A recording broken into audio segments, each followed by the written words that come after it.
সব থেকে আশ্চর্যের বিষয়, অশিক্ষিতর মতো কথা বলছে ওই শতরূপ বলদা। আমার মেয়ের মৃত্যুতে নিয়ে পুড়িয়ে দিলেন চুল্লিতে, কিন্তু সেখানে দুটো প্রাণ উঠানে শোয়ানো ছিল। তখন তো আমি পানিয়াটির অভিভাবককে দেখলাম। এটা বিচারিতা নয়, ওনার চেতনা বোধ, শক্তিবোধ ওনার নেই। মানুষই বলছে, কেউ কেউ আমাকে জড়িয়ে ধরে কাঁদছে, কেউ দেখাচ্ছে আমার এখানে জল জমে একটু দেখবেন, কেউ বলছে এই দুর্গন্ধময় রাস্তা এটা একটু দেখবেন। কোনো মেয়েদের কোনো সিকিউরিটি নেই, শিক্ষা নেই, চাকরি নেই। এগুলো পশ্চিমবঙ্গে শুধু পানিহাটির নয়, সারা পশ্চিমবঙ্গের দুর্দশা। এই যে একজন থেট কালচার মহিলা বসে আছে, যে থেট কালচারের ওনার ছেলেদের দিয়ে, ওনার পুলিশকে দিয়ে চালানো। আজকে 2021 সালে যদি সন্দীপ ঘোষের বিরুদ্ধে যখন মামলা করা হয়েছিল, সন্দীপ ঘোষ যদি জেলে থাকতো, আমার মেয়েটাকে আমি হারাতাম। আর আমার মেয়েটার এই যে মৃত্যু এর দায় স্বাস্থ্যমন্ত্রী কিছুতেই এড়াতে পারেন না। স্বাস্থ্য দপ্তরের কর্মী ছিল, স্বাস্থ্যমন্ত্রী কিভাবে দায় এড়াবে? কিন্তু স্বাস্থ্যমন্ত্রী নিজের পুলিশ, বড় বড় IPS লেভেলের পুলিশকে দিয়ে এবং হসপিটাল কর্তৃপক্ষের সঙ্গে সহযোগিতা করে সমস্ত তথ্য। কোন দিক থেকে এগিয়ে? একটা মেয়ে স্কুলে গেলে তার মা কি শান্তিতে ঘরে থাকতে পারে? এই যে আপনি বেরিয়েছেন, আপনার যদি বেশি রাত হয়ে যায়, তাহলে কি আপনার ঘরে চিন্তাহীনভাবে থাকতে পারে? না। তাছাড়াও আমার মেয়ের যখন হয়েছিল, তখন হঠাৎ মাননীয় ঘোষণা করলেন রাত্রে মেয়েদের ডিউটি দেওয়া হবে না। তারপরে আরেকটা যখন হলো কাণ্ড, তখন বললেন রাত 8টার পরে মেয়েরা বাইরে বেরোবে না। এগুলো কি? মেয়েরা বাইরে বেরোবে না তো ওনার যারা দুর্বৃত্ত আছে তারা মদ খেয়ে মাতলামি করে বেড়াবে রাস্তায়? এটাই উন্নয়ন? পানিহাটি গাড়িটাকে আটকাতে পেরেছিলেন? সব থেকে আশ্চর্যের বিষয়, অশিক্ষিতর মতো কথা বলছে ওই শতরূপ বলদা। এরা, আমি ছোট করে কিছু বলছি না, ওরা আমার ছেলে মেয়ের মতো।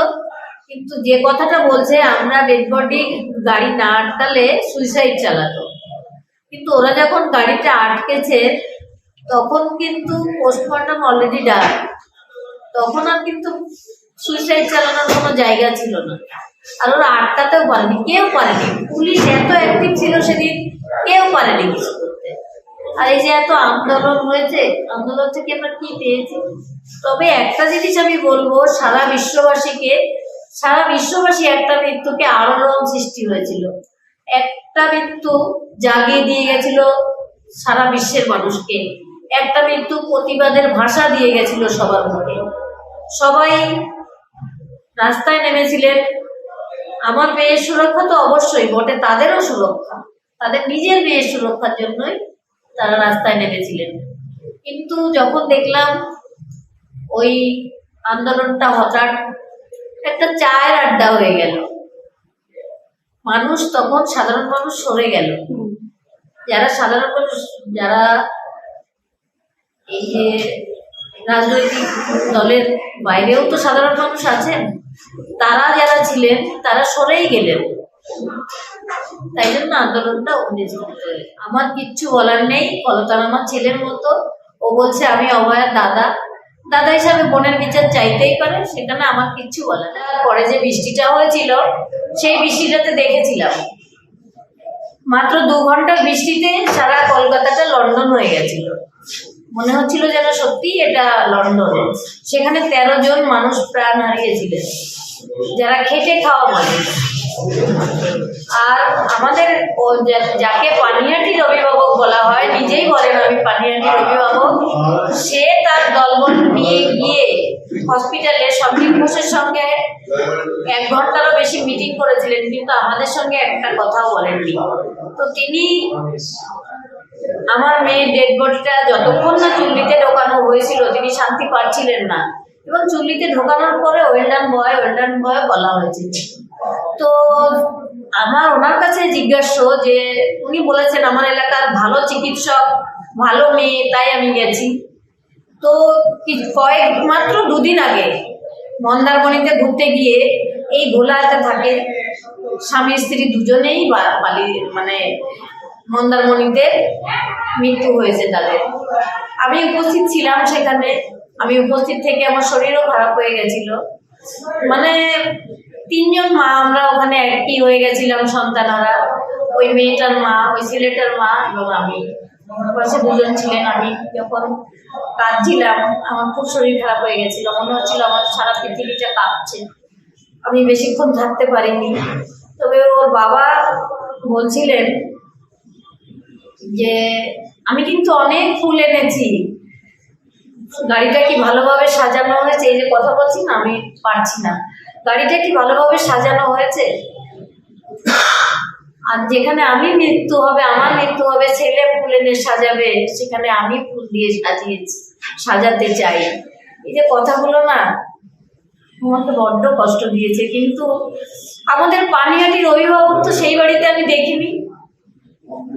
আমার মেয়ের মৃত্যুতে নিয়ে পুড়িয়ে দিলেন চুল্লিতে, কিন্তু সেখানে 2টো প্রাণ উঠানে শোয়ানো ছিল। তখন তো আমি পানিহাটির অভিভাবককে সামনে দেখলাম না। এটা বিচারিতা নয়। স্বাস্থ্যমন্ত্রী যদি বিচার চাইতো তাহলে কি সেদিন সকালবেলা উনি উপস্থিত হয়ে রাতে কারা ভাই ডিউটিতে ছিলেন তারা আসো, ধরা পড়ে যেত সব। উনি অপরাধীদের লুকিয়ে রেখে বিচার চাইলে কি বিচার হবে? হবে না তো। অপরাধীদের আড়াল করলে ওনার সমস্ত আইপিএস লেভেলের পুলিশকে দিয়ে, হসপিটাল কর্তৃপক্ষ, দেবাশিস সোম, প্রসূন চ্যাটার্জি, আরো অনেকেই ছিল, এবং ডিসি ইন্দিরা মুখার্জি, তিনি সবাইকে প্রেস কনফারেন্স করে চিনিয়ে দিয়েছিলেন। অভিক দে, বিরূপাক্ষ, এরা সবাই ছিল ডেড বডিটা ঘিরে। আর আমরা যখন মেয়েকে দেখেছিলাম তখন কিছুতেই মনে হয়নি যে ওইখানে কিছু ঘটেছে।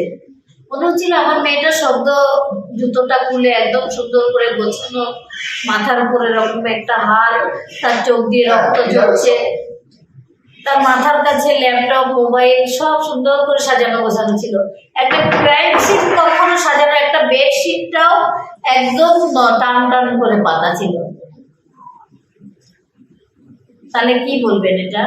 উনি বিচার চাইছিলেন? উনি বিচার চাইলে একদিনে বিচার হয়ে যেত, এতদিন আমার দ্বারে দ্বারে ঘুরতে হতো। মেয়ের ন্যায় বিচার তো পাবোই। তারপরে আমাদের ঘর শূন্য হয়ে গেছে, কিছুই নেই আমার চাওয়ার, পাওয়ারও কিছু নেই, শুধু ন্যায় বিচারের জন্যই বেঁচে আছি। আর আমি সমস্ত মেয়েদের, মায়েদের সুরক্ষিত করতে চাই। আমি স্বাস্থ্য দপ্তরের আমার মেয়ে যে দুর্নীতি বের করে গেছে, সে পুরো সমাধান করে যেতে পারেনি।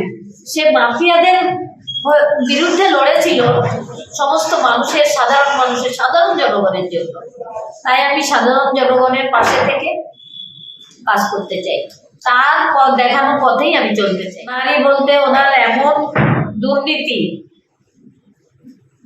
যে তার প্রত্যেকটা দপ্তরে দপ্তরে দুর্নীতির জন্য তার সব জেলখাটা আসামি তাদেরই আবার প্রার্থী করেছেন। উনি মানবিক না, উনি মানুষই না। মেয়ে আর পুরুষ তো পরে, ওনার চেতনা বোধ, শক্তিবোধ ওনার নেই। পানিহাটির মানুষরাই বলবে, আমি বলবো না কিছু, পানিহাটির জনগণ বলবে। আমি চাইছি না, সারা মানুষ চাইছে, পশ্চিমবঙ্গের মানুষ চাইছে, মানুষ পরিত্রাণ চাইছে। 1,000 টাকা ভাতা দেওয়া কি উন্নয়ন? লক্ষ্মীর ভান্ডার দেওয়া কি উন্নয়ন? এটা কি তাছাড়া কোনো একটা উন্নয়ন দেখাতে পারবেন যে উনি এতদিনে করেছেন? ওই ভাতা দেওয়া, অনুদান দেওয়া, এগুলো উন্নয়নের মধ্যে পড়ে না। কিছুদিন আগে দেখেছেন চাকরিহারারা রাস্তায় বসেছিল, পুলিশ তাদের মেরে রক্তাক্ত করে করে জেলে পাঠিয়েছিল, কয়েকজনকে জেলেও পাঠিয়েছিল। এই যে চাকরি দুর্নীতি, এত দুর্নীতি হয়েছে, মানে সেটা বার করতেই পারছে না। সুপ্রিম কোর্টে গিয়েও সেটা ফয়সালা হচ্ছে না, এত দুর্নীতি হয়েছে। ওনাকে আমি মানুষ বলেই মনে করি না।